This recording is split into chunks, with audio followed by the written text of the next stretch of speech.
जय जगन्नाथ दर्शक बंधु 01 ओडिशा खबर आपण मानकु स्वागत जणाउछि। आज अगस्त 29 तारिख शुक्रवार आसंतु नजर पकाइबा देश और विदेश सह ओडिशार मुख्य ताजा खबर गुड़िक उपरे। आजिर प्रथम खबर चाषींक खाता को गला पीएम किसान टंका। चाषींक खाता को गला पीएम किसान रो तृतीय किस्ती टंका। चाषींक बैंक खाता को सीधा सड़क 2000 टंका लेखाए पठा जाइछि। आज ओयूएटी स्थित कृषि शिक्षा सदन ठारे मुख्यमंत्री मोहन चरण माझी पीएम किसान रो तृतीय किस्ती डीबीटी जरिया 1041 कोटी टंका प्रदान करिसेंती। 51,54,115 जन क्षुद्र नाममात्र चाषी भूमिहीन कृषक परिवार अनुन्नत जनजाति समूह और सहरांचलर कृषकंकु टंका प्रदान करिसेंती। आजिर परवर्ती खबर आहुरी 2 दिन राज्य रे प्रबल वर्षार संभावना। लघुचाप प्रभाव रे राज्य रे जारी रही वर्षा।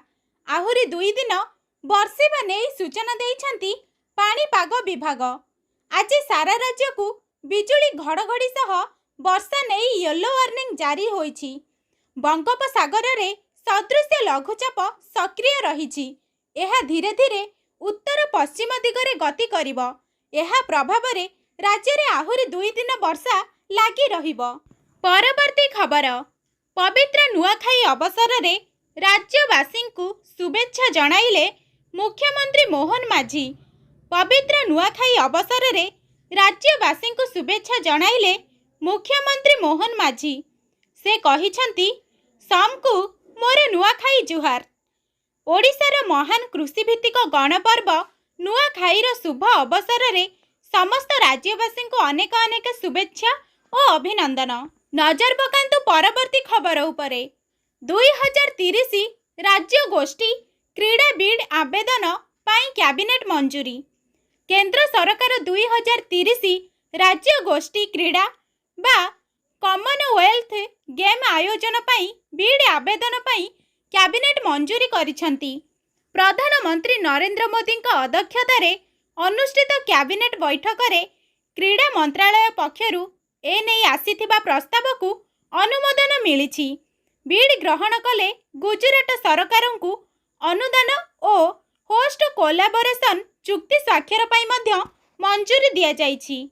परवर्ती खबर कटक रेलवे स्टेशन प्लाटफर्म छात भुसुड़ीबा दुर्भाग्यजनक।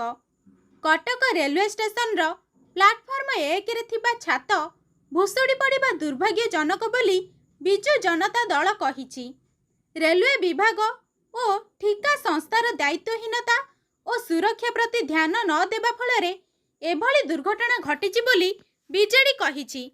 कटक भली व्यस्त बहुल रेलवे स्टेशन रो मरामती और आधुनिकीकरण दीर्घ दिन धरी चलिबा फଳରେ साधारण यात्री बहु असुविधार सम्मुखीन होइछंती। नजर पकांतु परवर्ती खबर उपरे।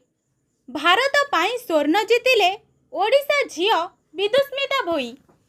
गुजरात अहमदाबाद रे आयोजित राज्यगोष्ठी भारोत्तोलन चैंपियनशिप रे ओडिशा झियोंक कमाल। भारत पाई स्वर्ण जितिले ओडिशा झियो विदुस्मिता भोई। जूनियर 63 किग्रा ओजन वर्ग रे स्वर्ण हासिल करिछंती। स्नाचर रे 89 और क्लीन एंड जर्क रे 115 किग्रा रो ओजन उठाई एही विजय हासिल करिछंती। आजिर परवर्ती खबर पिनाकी मिश्रंक नाँ रे मनी लॉन्ड्रिंग अभियोग। पिनाकी मिश्रंक नाँ रे आर्थिक हेरफेर मनी लॉन्ड्रिंग अभियोग। यह सह सांसद रे देश सुरक्षा तथा रूस विरोधी प्रश्न पचारिबा भली संगीन अभियोग होईछि। जातीय सुरक्षा प्रति विपद दर्शाई गृह मंत्रालय और परिवर्तन निर्देशालय रे 2टी अभियोग दायर होइथिबा सूचना मिलिछि। अभियोग गुड़ी को संपृक्त कर्तृपक्षों द्वारा ग्रहण करा जाइथिबा सूचना मिलिछि। नजर पकांतु एक दुखद संवाद उपरे। पोडमपेटा समुद्र रे डंगा ओलटी जणे निखोज। गंजाम रो पोडमपेटा समुद्र रे डंगा ओलटी एक मर्मन्तुद घटना घटी जाइछि। एही दुर्घटना रे जनकर जीवन जाइछि बोली अनुमान करा जाउछि। डंगारे समुदाय 7 जन मत्स्यजीवी बसिथिले। डंगा ओलटिबारु सेमाने समस्ते पानी रे पड़ी जाइथिले। सेमानक मध्यरु 6 जन ପହଁରି ପହଁରି କୂଳକୁ ଆସିଥିବା ବେଳେ ଜଣେ ନିଖୋଜ। ଆଜିର ପରବର୍ତ୍ତୀ ଖବର। ଛତିଶଗଡ଼ରେ ଲଗାଣ ବର୍ଷା, କୋଇଗୁରୁ ପୋଲ ଉପରେ ପାଣି। ଛତିଶଗଡ଼ରେ ଲଗାଣ ବର୍ଷା ଜାରି ରହିଥିବା ହେତୁ ମାଲକାନଗିରି ପ୍ରଭାବିତ ହୋଇଛି। ସାବେରୀ ଓ ସିଲେରୁ ନଦୀର ଜଳସ୍ତର ବୃଦ୍ଧି ପାଇଛି। ମୋଟ ସୀମାବର୍ତ୍ତୀ କୋଇଗୁରୁ ପୋଲ ଉପରେ ପାଣି ଚାଲୁଛି। ଖାଲି ସେତିକି ନୁହେଁ, ବିଭିନ୍ନ ସ୍ଥାନରେ ଜାତୀୟ ରାଜପଥରେ ଯାତାୟାତ ପ୍ରଭାବିତ ହୋଇଛି। 326 ନମ୍ବର ଜାତୀୟ ରାଜପଥରେ ଯାତାୟାତ ଠପ୍ ହୋଇଯାଇଛି। ଆଜିର ପରବର୍ତ୍ତୀ ଖବର। ପଶ୍ଚିମ ଓଡ଼ିଶାର ଗଣପର୍ବ ନୂଆଖାଇ ଅବସରରେ ଶୁଭେଚ୍ଛା ଜଣାଇଲେ ପ୍ରଧାନମନ୍ତ୍ରୀ ନରେନ୍ଦ୍ର ମୋଦି। ପ୍ରଧାନମନ୍ତ୍ରୀ ନରେନ୍ଦ୍ର ମୋଦି ପଶ୍ଚିମ ଓଡ଼ିଶାର ଗଣପର୍ବ ନୂଆଖାଇ ଅବସରରେ ଶୁଭେଚ୍ଛା ଜଣାଇଛନ୍ତି। ପ୍ରଧାନମନ୍ତ୍ରୀ ନରେନ୍ଦ୍ର ମୋଦି ନିଜର ଏକ୍ସ ଲେଖିଛନ୍ତି, ସମସ୍ତଙ୍କୁ ନୂଆଖାଇର ହାର୍ଦ୍ଦିକ ଶୁଭକାମନା। ଏହି ଲୋକପ୍ରିୟ ପର୍ବ କୃଷକମାନଙ୍କ ପ୍ରତି ଆମର ଗଭୀର କୃତଜ୍ଞତାର ସ୍ମରଣ କରାଏ, ଯାହାଙ୍କ କଠିନ ପରିଶ୍ରମ ଆମ ସମସ୍ତଙ୍କର ଭରଣ ପୋଷଣ କରେ। ପ୍ରତିଟି ଘରେ ଉତ୍ତମ ସ୍ୱାସ୍ଥ୍ୟ, ସମୃଦ୍ଧି ଏବଂ ଖୁସି ବିରାଜମାନ କରୁ। ନୂଆଖାଇ ଜୁହାର। ଆଜିର ପରବର୍ତ୍ତୀ ଖବର। ସେପ୍ଟେମ୍ବର 7ରେ ଲାଗୁଛି ଚନ୍ଦ୍ରଗ୍ରହଣ। ଜାଣନ୍ତୁ ଗ୍ରହଣ ସ୍ପର୍ଶ ପାକତ୍ୟାଗ ସମୟ।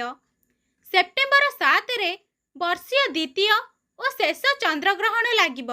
ଏହା ଭାରତରେ ମଧ୍ୟ ଦୃଶ୍ୟମାନ ହେବ। ଏହି ଦିନ ପିତୃପକ୍ଷର ମଧ୍ୟ ଆରମ୍ଭ ହେବ। ବର୍ଷର ଦ୍ୱିତୀୟ ଓ ଶେଷ ଚନ୍ଦ୍ରଗ୍ରହଣ କୁମ୍ଭ ରାଶି ଓ ଭାଦ୍ରପଦ ନକ୍ଷତ୍ରରେ ଲାଗିବାକୁ ଯାଉଛି। ଜ୍ୟୋତିଷ ଶାସ୍ତ୍ରରେ ଚନ୍ଦ୍ରଗ୍ରହଣକୁ ଏକ ମହତ୍ତ୍ୱପୂର୍ଣ୍ଣ ଘଟଣା ବୋଲି ମାନ୍ୟତା ରହିଛି। 7 ସେପ୍ଟେମ୍ବର ରବିବାର ରାତି 9:58ରୁ ଆରମ୍ଭ ହୋଇ ଏହା ରାତି 1:26ରେ ଶେଷ ହେବ। ନଜର ପକାନ୍ତୁ ପରବର୍ତ୍ତୀ ଖବର ଉପରେ। କ୍ଷୀର ପନିର ରୁଟି ଯାଏଁ ଜିରୋ ଜିଏସଟି। ଶସ୍ତା ହେବ ପାଠ୍ୟ ସାମଗ୍ରୀ। ଆସନ୍ତା ସପ୍ତାହରେ ନିଷ୍ପତ୍ତି। କ୍ଷୀର, ପନିରରୁ ଆରମ୍ଭ କରି ରୁଟି ପର୍ଯ୍ୟନ୍ତ ଅତ୍ୟାବଶ୍ୟକ ଖାଦ୍ୟ ଉପରେ ହେବ ଜିଏସଟି ଛାଡ଼। 5ରୁ 18% ଜିଏସଟି ଲାଗୁ ହୋଇଥିବା ଖାଦ୍ୟ ଏବଂ ସାମଗ୍ରୀ ଉପରେ ଛାଡ଼ କରାଯିବ ଜିଏସଟି। ଅଗଷ୍ଟ 15 ତାରିଖରେ ଲାଲକିଲ୍ଲାରୁ ପିଏମ୍ ଘୋଷଣା କରିଥିଲେ ଜିଏସଟି ସଂସ୍କାର ଆସିବ। କହିଥିଲେ ଏହି ସଂସ୍କାରଗୁଡ଼ିକ ଦୀପାବଳି ପୂର୍ବରୁ ଲାଗୁ କରାଯିବ। ଆଜିର ପରବର୍ତ୍ତୀ ଖବର। କାଲିଠୁ ରାଜ୍ୟରେ ଅନୁସୂଚିତ ଜାତି ଓ ଜନଜାତି ଜାତୀୟ ସମ୍ମିଳନୀ। କାଲିଠୁ ଅନୁସୂଚିତ ଜାତି ଓ ଜନଜାତି ସଂସଦୀୟ କମିଟିର ଜାତୀୟ ସମ୍ମିଳନୀ 29 ଓ 30 ଦୁଇ ଦିନ ଧରି ଜାତୀୟ ସମ୍ମିଳନୀ ଅନୁଷ୍ଠିତ ହେବ। ଏନେଇ ଆଜି ସୂଚନା ଦେଇଛନ୍ତି ବିଧାନସଭା ବାଚସ୍ପତି ସୁରମା ପାଢ଼ୀ। ସେ କହିଛନ୍ତି, ଏହି ସମ୍ମିଳନୀରେ ସାମ୍ବିଧାନିକ ସୁରକ୍ଷା ଓ ଆଦିବାସୀ ବିକାଶ ନେଇ ଆଲୋଚନା ହେବ। ଦୀର୍ଘ 31 ବର୍ଷ ପରେ ଏହା ଓଡ଼ିଶାରେ ଆୟୋଜନ କରାଯାଉଛି।